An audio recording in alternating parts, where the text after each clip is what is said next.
శ్రీ గురుభ్యో నమ. శ్రీ సీతారామచంద్రస్వామి పరబ్రహ్మణ్యే నమ. ఆపదామపహత్తారం ధాతారం సర్వసంపదాం లోకావిరామం శ్రీరామం భూయో భూయో నమామ్య. భగవద్బంధులందరికీ కూడా శుభోదయం. ఈ రోజున కార్తీక శుద్ధ చతుర్దశి. ఈ రోజుకొక ప్రత్యేకత ఉంది. దీన్నే వైకుంఠ చతుర్దశి అంటారు.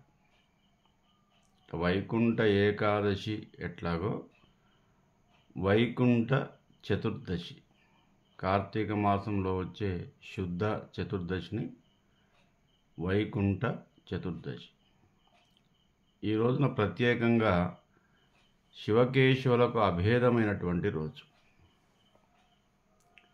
తప్పకుండా ఈ రోజున శివుణ్ణి పూజించాలి, విష్ణువుని పూజించాలి. ఈ రోజున దీపం ఏమిటంటే ఒకే ప్రమిదలో 2 దీపాలు. ఇప్పటివరకు మనం వేరు వేరు ప్రమిదలలో దీపాలు పెట్టాం. కానీ ఈ రోజున ఒకే ప్రమిదలో 2 ఒత్తులు వేసి, అంటే 3 ఒత్తులు ఒక ఒత్తిగా చేసి 2 దీపాలు వెలిగించాలి. దాన్ని శివకేశవ దీపము అంటారు. అంటే శివుడు విష్ణువు వేరు కాదు అని తెలిపేటటువంటి ఒక సూచిక. పూర్వము విష్ణు పురాణం ప్రకారం ఒకానొక సమయంలో శివశక్తిని ఆపాదన చేసుకోవటం కోసం శ్రీ మహావిష్ణువు కాశీని సందర్శించాడు. అంటే కృతయుగంలోనే శ్రీ మహావిష్ణువు కాశీని సందర్శించి, అంటే భూలోకంలో ఉన్నటువంటి కాశీకి వచ్చాడు. అంటే భూలోక కైలాసము అంటారు కాశీని. వాస్తవంగా ఆ స్థితి దేనికి? కైలాసానికే వెళ్ళవచ్చు. ఆయన శివుణ్ణి కలవాలంటే కైలాసానికి వెళ్ళవచ్చు. భూలోకంలో ఉన్నటువంటి కాశీని ఎందుకు సందర్శించాడంటే, భూలోకంలో ఉన్నటువంటి క్షేత్రాల్లో అప్పుడు కాశీక్షేత్రము మహాపవిత్రమైంది. ఇప్పుడు కూడా శివాలయాల్లో కాశీ చాలా పవిత్రమైంది. వారణాసి అని కూడా అంటారు. అదేవిధంగా అత్యంత ఆధ్యాత్మికమైనటువంటి వైరాగ్యాన్ని చెందేటటువంటి స్థలం కాశీ. అయితే ఎప్పటి నుంచో ఆయనకు ఈ స్థలాన్ని చూడాలన్న కోరిక కలిగిందట. కోరిక కలిగి కాశీని సందర్శించి కాశీలోని గంగా నదిలో స్నానం చేసి అక్కడ శివుడి గురించి కాసేపు ధ్యానం చేశాడట. ఆ స్థితి దేనికి అంటే వైరాగ్యం చెందటానికని చెప్పబడింది.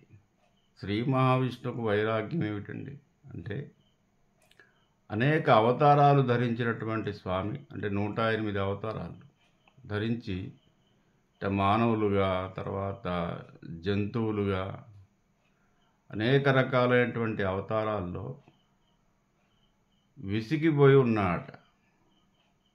ధర్మాన్ని సంస్థాపన చేయటం కోసం ఇన్ని అవతారాలు ధరించటం వల్ల విసిగిపోయి, నాకు కూడా వైరాగ్యం కావాలి, వైరాగ్యం ఇచ్చేటటువంటి దేవత శివుడే అని చెప్పేసి ఆయన కాసేపు భూలోకానికి వచ్చేసి కాశీని సందర్శించి గంగానదిలో స్నానం చేసి శివుడి గురించి ధ్యానం చేశాడు. అంటే శివకేశవులకు అభేదమైనటువంటిదని చెప్పటానికి ఈ కథ మనకు తెలుస్తుంది. అదేవిధంగా అనేక సందర్భాల్లో శివుడు శ్రీ మహావిష్ణువు గురించి ఆయన తపస్సే చేశాడు. ఒకసారి శ్రీ మహావిష్ణువుని గురించి తపస్సు చేసి స్థితికారకత్వానికి సంబంధించినటువంటి శక్తిని ఆయన కూడా పొందాడట. అంటే ఇద్దరు వేరు వేరు కాదు. అంటే చాతుర్మాస్య దీక్షలో 4 నెలలు ఆయన ప్రతి సంవత్సరము స్థితికారకత్వాన్ని కూడా నిర్వర్తిస్తాడు పరమశివుడు శివపురాణం ప్రకారం. కాబట్టి శివకేశవులకు అభేదమైనటువంటిది. అదేవిధంగా ఈ రోజునటువంటి దీపం మనకు శివకేశవ దీపము అని విష్ణు సంబంధమైన ఒక ఫోటోను, శివ సంబంధమైన ఒక ఫోటోను పెట్టుకొని దీపారాధన చేసుకొని ఒకే ప్రమిదలో 2 దీపాలు వెలిగించుకొని ఆవు నెయ్యి కానీ నువ్వుల నూనె కానీ శ్రేష్టమైనది ఈ దీపానికి. ఒక కార్తీక దీపం మనం ఎట్లాగో పెడతాం. అదేవిధంగా కొన్ని ప్రాంతాల్లో ఈ దీపారాధన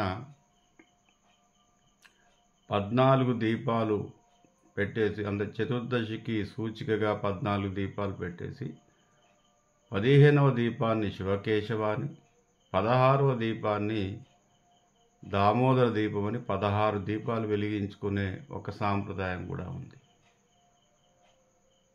దానికి కూడా ఏంటంటే చతుర్దశి రోజున శివుడు పరిపూర్ణమైనటువంటి స్థితిలోకి వస్తాడు. అంటే రేపు పౌర్ణిమ కదా, పౌర్ణిమకు ముందు రోజు పరిపూర్ణత్వాన్ని సాధిస్తాడు. ఆయనలో షోడశ కళలు ఉంటాయి. అంటే 16 రకాల కళలు, 16 అందాలు ఉంటాయట చంద్రుడికి.